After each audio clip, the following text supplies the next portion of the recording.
এখানে দেখো বন্ধুরা আমি আম নিয়ে নিয়েছি, আর এই আমের মিল্কশেক বানিয়ে দেখাবো, আমের শরবত। তোমরা দেখতে থাকো। আর এই আমটাকে আমি কেটে নিচ্ছি, কেটে নিয়ে তারপর তোমাদেরকে দেখাবো। এখানে দেখো আমি আমগুলো কেটে নিয়েছি, মাটিগুলো ফেলে এই আমগুলোর মধ্যে দিয়ে দিচ্ছি মিক্সারের জারে। আমি 3টে আম নিয়েছি। এখানে দেখো আমি আমটা দিয়ে দিয়েছি, দিয়ে দিচ্ছি বাতাসা। আমি এখানে 5-6টা বাতাসা নিয়েছি, এটার মধ্যে দিয়ে দিচ্ছি।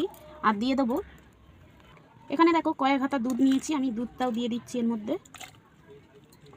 আমি 3 হাতা দুধ দিয়ে এটাকে আমি মিক্সিতে ঘুরিয়ে আনি। এখানে দেখো আম দিয়ে দুধ দিয়ে আর বাতাসা দিয়ে পেস্ট করে নিয়েছি। এখানে আমি পরিমাণ মতন চিনিও দিয়ে দিচ্ছি। আমি 3 চামচে চিনি দিলাম। আর দিয়ে দেবো একটু বিন নুন। দেখো আমি আন্দাজে দিয়ে দিচ্ছি। এখানে দেখো আমি বিন নুন দিয়ে দিচ্ছি। আমি 8 চামচের মতন বিন নুন দিয়ে দিয়েছি। দিয়ে আরেকবার মিক্সিতে আমি এটা ঘুরিয়ে নিচ্ছি, নিয়ে তারপর দেখাচ্ছি। এখানে দেখো আমার দুধ, চিনি, বিন নুন আর বাতাসা দিয়ে আমি পেস্ট করে নিয়েছি। আমি এটা এই গামলাতে ঢেলে নিচ্ছি, বাটিটাতে। এখানে দেখো কিছুটা আম আমি কুচিয়ে রেখেছিলাম, আমি এই আমটা এর মধ্যে দিয়ে দিচ্ছি, আর কিছুটা আমি রেখে দিচ্ছি। এখানে দেখো বন্ধুরা আমি সাবু ভিজিয়ে নিয়েছিলাম। সাবু ভিজিয়ে আমি জাল করে নিয়েছি।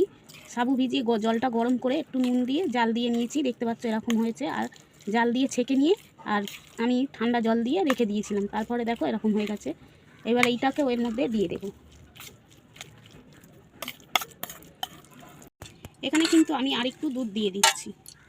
আমি আরেকটু 1-2 হাতা দুধ দিয়ে দিলাম, দিয়ে এটাকে আমি ভালো করে মিশিয়ে নেব। তোমরা এইভাবে যদি একবার আমের শরবত বানিয়ে খেয়ে থাকো, তাহলে কিন্তু আর কোনো কিছুই খেতে ইচ্ছা করবে না। আর এই গরমেতে কিন্তু এই আমের শরবতটা খুবই খেতে ভালো হবে, আর পেটটাও ভার থাকবে। দেখতে পাচ্ছ কত কিছু দিয়ে বানানো হলো। এরকমভাবে কিন্তু তোমরা বানিয়ে গরমের সময় একবার হলেও খেতে পারো। এবার এটাকে আমি গ্লাসে পরিবেশন করে তোমাদেরকে দেখাচ্ছি। এখানে দেখো আমি কিছুটা বরফের টুকরো দিয়ে দিচ্ছি, আর তোমরা চাইলে এরকমভাবে বানিয়ে ফ্রিজে রেখে দিতে পারো, তোমরা পরে কিন্তু বার করে খেতে পারো। আর এখানে আমি দেখো কিছুটা বরফ দিয়ে দিলাম, দিয়ে এবার গ্লাসে পরিবেশন করে নিই। এখানে দেখো বন্ধুরা আমি এরকমভাবে গ্লাসে দিয়ে দিচ্ছি। তোমরা কিন্তু এর থেকে পাতলাও করতে পারো, আমি কিন্তু ঘন রেখেছি, দেখতে পাচ্ছ কতটা ঘনত্ব। এখানে দেখো বন্ধুরা উপর থেকে এরকমভাবে একটু করে আম দিয়ে দিচ্ছি, দেখতে পাচ্ছ। এরকমভাবে কিন্তু তোমরা দিয়ে নেবে, দেখতেই পাচ্ছ কত সুন্দর।